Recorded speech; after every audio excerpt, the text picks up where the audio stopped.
내란 특검이 내일 있을 윤석열 전 대통령의 2차 소환 조사를 앞두고 12.3 비상계엄 당시 국무회의에 참석했던 국무위원들을 연이어 불러 조사했습니다. 네, 김건희 특검은 첫 수사를 삼부토건 주가 조작 의혹으로 정해서 고삐를 바짝 당기고 있습니다. 시시각각 달라지는 특검 소식 임주혜 변호사와 함께 짚어보겠습니다. 어서 오십시오. 어서 오세요. 네, 안녕하세요. 예, 지금 내란 특검이 브리핑을 진행하고 있는데요. 속보로 들어온 내용을 보면 이 체포 저지와 관련해서 박창환 총경이 그대로 조사를 할 것이다. 그러니까 내일 조사자도 박창환 총경이 될 것이다. 이 부분을 강조했거든요. 그렇습니다. 사실 특검에서는 일관된 기조를 유지하고 있었습니다.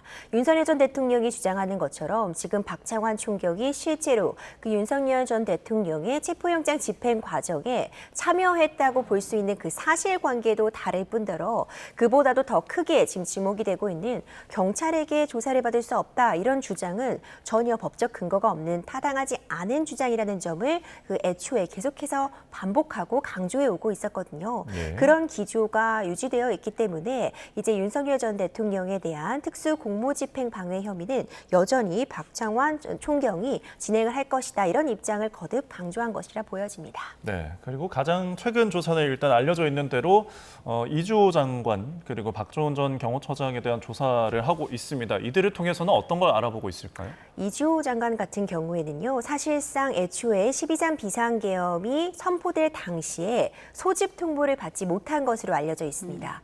그렇기 때문에 국무회의가 이제 해제 의결을 할 때는 참여를 했지만 그 전에 국무회의가 소집되는 연락은 받지 못했기 때문에 지금 특검에서 소환하고 있는 이 국무위원들은 크게 두 가지로 나눠집니다. 적극적으로 이 비상계엄 사태에서 개입을 했는지 그리고 이제 나머지는 이와 관련해서 개입을 할 수 있는 그런 권리를 빼앗겼기 때문에 이것이 어떤 국무위원의 권한에 침해당했다고 생각하는지 이 부분을 나눠서 지금 보고 있는 것이거든요. 예. 그렇기 때문에 이주호 장관을 통해서는 국무회의 과정에서 본인의 권리가 침해되었다고 느끼는지 적절하게 표결권을 행사하지 못한 부분 이런 부분을 좀 중점적으로 묻는 것이 아닌가 싶고 그리고 이 비상계엄의 해제의 과정에 대한 그 사실관계를 파악하고 있는 것으로 보입니다. 네. 그리고 또 뿐만 아니라 지금 박종준 전 경호처장도 불러서 지금 소환 조사를 진행하고 있는데 이와 관련해서는 김성훈 차장이 특히 비화폰 서버 삭제 지시와 관련해서 김성훈 차장이 사실상 박종준 전 경호처장의 그러니까 부하의 지위에 있었던 사람이기 때문에 최종적인 결정 권한은 박종준 전 처장에게 있었다. 최종 책임자는 박종준 처장이다. 이런 진술을 해오고 있기 때문에 비화폰 삭제와 관련된 부분에 대해서 조사가 진행되고 있으리라고 봅니다. 네. 네. 박종준 전 대통령 경호처장은 예전에 윤 전 대통령을 옹호하는 듯한 영상을 올린 뒤에 사퇴를 했었고요. 그 뒤에는 김성훈 전 경호처 차장이 경호를 담당하면서 사실 윤 전 대통령의 체포 전후에는 김성훈 경호처 차장이 더 관심을 받았던 인물이잖아요. 맞습니다. 말씀 주신 것처럼 사실상 김성훈 전 차장이 이 일련의 과정에서 경호처에 대해서 어떤 압수수색도 좀 저지하는 듯한 모습, 공무집행을 방해하려는 그런 시도 더 전면에 나서 있다고 보여집니다. 하지만 지금 특검에서는 전방위적인 조사가 필요하다고 보고 있는 것 같고요. 네. 특히 사실관계를 확인하는 데 총력을 기울이고 있는 것 같습니다. 이 시점도 굉장히 중요할 것 같은데 예. 내일 윤석열 전 대통령에 대한 2차 대면 조사가 예정되어 있기 때문에 네. 먼저 이 김성훈 차장이라던가 박종준 처장을 통해서 사실관계를 좀 확인해 놓은 이후에 이 부분에 대해서 추가적으로 윤 전 대통령에게 질문을 이어가려고 하는 것이 아닌가 예측이 되고 있습니다. 네, 윤 전 대통령 소환 조사를 앞둔 대비로 점쳐질 수가 있겠고 그 밖에도 지금 이제 앞서서 국무회의에 이제 참석하지 않았던 국무위원들이 있잖아요. 뭐 유상임 장관이나 안덕근 장관도 있는데 이 사람들은 어떤 거를 좀 확인하려고 했을까요? 지금 특검 측에서는요. 윤석열 전 대통령의 어떤 직권 남용 혐의 역시도 추가적으로 조사를 하고 있는데요. 네. 국무위원들에 대해서 그러니까 직무의원들에게 어떤 원래 표결을 할 수 있는 정당하게 국무회의를 거칠 수 있는 그런 과정의 기회를 박탈한 부분에 좀 주목을 하고 있는 것 같습니다. 예. 사실상 당초에 헌법재판 탄핵심판에서는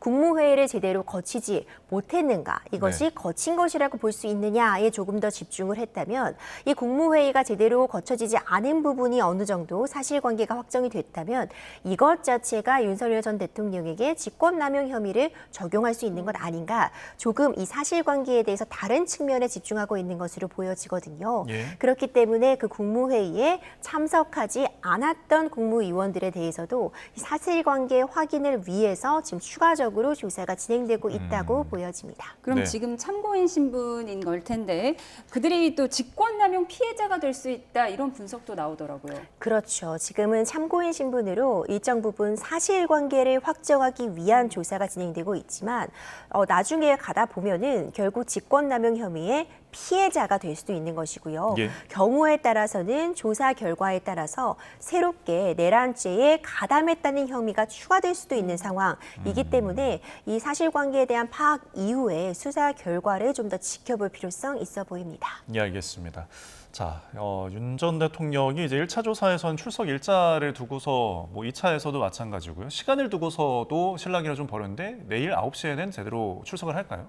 이제 그 부분도 사실상 그렇게 크게 의미 없는 부분을 가지고 양측이 네. 모두 어찌 보자면 좀 기싸움을 하고 있다 이런 이야기도 나올 수밖에 없는 게요. 하루 종일 조사가 진행될 거기 때문에 사실상 뭐 20분, 30분 정도의 차이가 크게 어떤 영향을 주는 것이 아님에도 불구하고 특검 측에서는 9시에 소환 조사를 통보했는데 윤석열 전 대통령 측에서 30분 정도 늦을 수도 있다. 이렇게 또 한번 입장을 또 유보해 놓기도 했잖아요. 네. 하지만 출석은 반드시 이루어지리라고 보고요. 예. 이미 2차례 정도 이 출석을 하는 그 기일은 변경이 받아들여졌다고도 볼 수 있기 때문에 만약 출석하지 않는다면 체포영장 발부 가능성을 높이는 일만 될 것 같습니다. 네. 다만 시간 측면에서는 원칙적인 경우라면 당연히 소환을 통보받은 그 시간에 출석을 하는 것이 원칙인데 예. 일반적으로 지각은 좀 불가피해서 그 직전에 지각하게 되겠다 알리는 게 조금 더 일반적이라면 지금 지각을 이미 예고한 상황이라고 보여지거든요. 이제 이런 부분들은 내일 과연 윤석열 예. 전 대통령이 그래도 9시에 출석하는 모습, 성실하게 조사를 임하겠다는 모습을 보일지 아니면 지각이 예고된 대로 30분 정도는 조금 더 늦게 출석을 할지 이 부분은 사실 예측은 좀 어려울 것 같습니다. 알겠습니다. 예.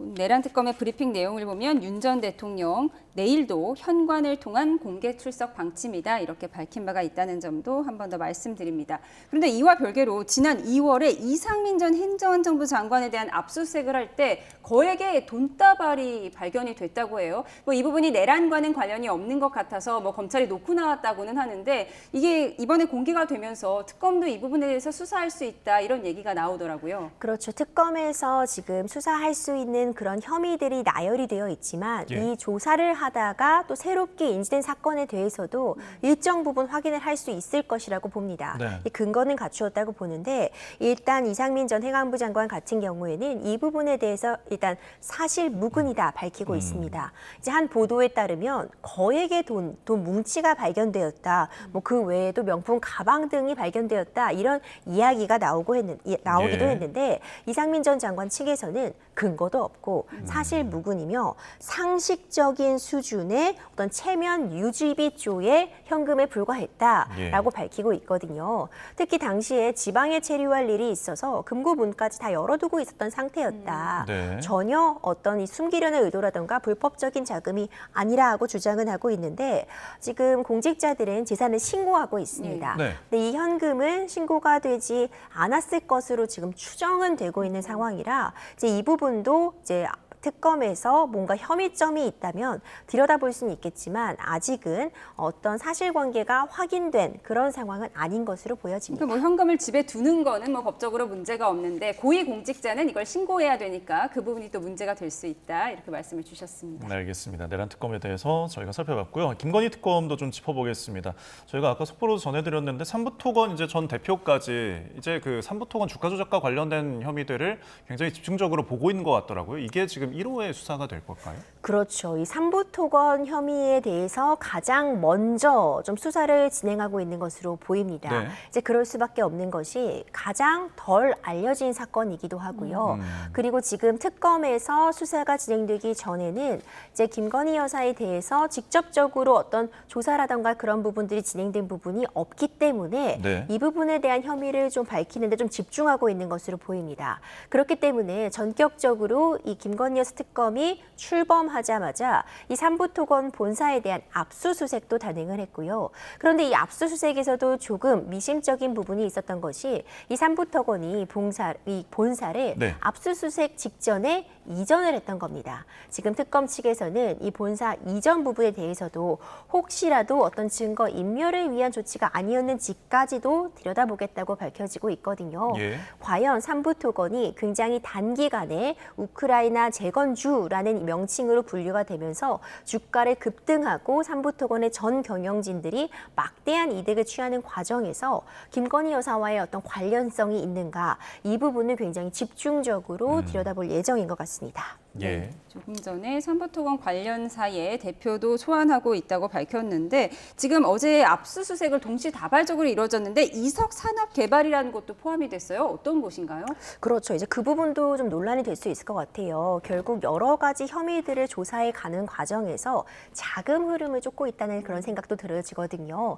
이 사실 김건희 여사에 대한 대면 조사가 진행이 되려면요. 그보다는 먼저 구체적인 증거가 나와야 됩니다. 네. 대면 조사는 일반적인 수사 과정에서도 맨 마지막 단계에 이루어지는 것이고요. 그 전에 자금의 흐름, 그리고 또 그보다도 중요한 이런 사전의 정보 같은 부분들을 서로 공유를 했는지, 이런 부분들을 확인하는 조치가 필요한데 압수수색을 통해서 자금에 대한 흐름 확인과 더불어서 서로 간에 어떤 관계가 있는지, 주고받은 문건이라던가 어떤 통화 내역, 메시지가 있는지를 지금 확인하고 있는 과정으로 보여지거든요. 예. 그러니까 이 과정이 사실 대면 조사로 가기 위한 그 수순을 밟고 있다, 이렇게 보여지고요. 구체적인 어떤 주가 조작에 대한 물증, 그 가운데 연관고리가 있는지 이 부분에 대한 자료를 찾고 있다, 이렇게 네. 설명할 수 있을 것 같습니다. 네, 자료를 찾고 있는 중이라는 김건희 특검의 이야기도 짚어봤고요. 최상병 특검 짧게 좀 짚어보겠습니다. 다음 주 월요일 날 김계한 전 해병대 사령관 소환을 하는데요. 어떤 것을 좀 확인하려는 걸까요? 김계환 전 사령관 같은 경우에는 결국 이종섭 전 국방부 장관으로부터 도대체 어떤 지시사항을 받은 것인지, 이 부분에 대해서 좀 집중적으로 물을 것 같습니다. 결국 이 VIP 일명 경로설이라고 해서 예. 윤석열 전 대통령이 이제 이런 일로 사단장까지 처벌하려고 한다면 누가 하려고 하겠느냐라고 경로했다는 그 VIP 경로설이 사실상 이 최상병 특검이 밝히고자 하는 그 핵심 사항이라고 보여지거든요. 네. 결국 김계환 전 사령관을 통해서 구체적으로 이종섭 전 국방부 장관으로부터 어떤 지시를 받았는지, 이 군 내부적으로 이 사건을 조사하는 과정에서 실질적으로 외압이라고 볼 수 있을 만한 사안이 발생했는지, 예. 이런 부분들에 대한 질문을 적극적으로 이어가리라고 봅니다. 예, 그런데 이종섭 전 장관 측은 특검팀에 의견서를 제출했다고 하는데요. 어떤 내용이에요? 지금 항명 사건이 문제가 되는 부분이 있습니다. 네. 항명이라는 것은 명령을 거부했을 때 이제 처벌을 받는 건데, 이와 관련해서 이제 항명이 군검찰 측에서 기소를 했고요. 1심에서는 무죄를 받았는데 군검찰 측에서 이 부분에 대해서 항소를 진행하고 있습니다. 하지만 이 특검에서 항소 취하를 고려하고 있다라는 지금 이야기가 나오고 있는데, 예. 이에 대해서 이종섭 전 장관 측에서는 이 박정훈 대령과 관련된 이 항명 부분은 이미 수사가 진행이 되고 제대로 적법 절차에 따라서 재판을 받고 있는 것인데, 예. 특검 측에서 이 부분에 대해서 어떤 결론을 내두고서 이 특정 조치를 염두에 두고 그 이후의 조치들을 지금 예상하고 있는 것은 문제가 있다는 취지의 의견서를 제출했다고 알려져 있습니다. 앞으로 이종섭 전 장관도 소환을 할 것으로 보이나요? 그렇죠. 이종섭 전 장관 같은 경우에도 핵심적인 어떤 그 역할을 할 수밖에 없는 상황입니다. 네. 이종섭 전 장관이 이 해당 사건 직후에 이제 호주 대사로 발령이 났다가 이 부분이 굉장히 또 논쟁거리가 되면서 자진 사퇴를 하기도 했었거든요. 있거든요. 예. 과연 이 과정에서 어떤 지시를 전 사령관들에게 한 것인지 이 최상병 수사와 관련해서 외압이 있었는지를 밝힐 수 있는 핵심적인 인물이라고 보여지기 때문에 소환은 예. 머지않은 기회에 이뤄지리라고 봅니다. 알겠습니다. 3대 특검 상황 임주혜 변호사와 함께 짚어봤습니다. 오늘 말씀 고맙습니다. 고맙습니다.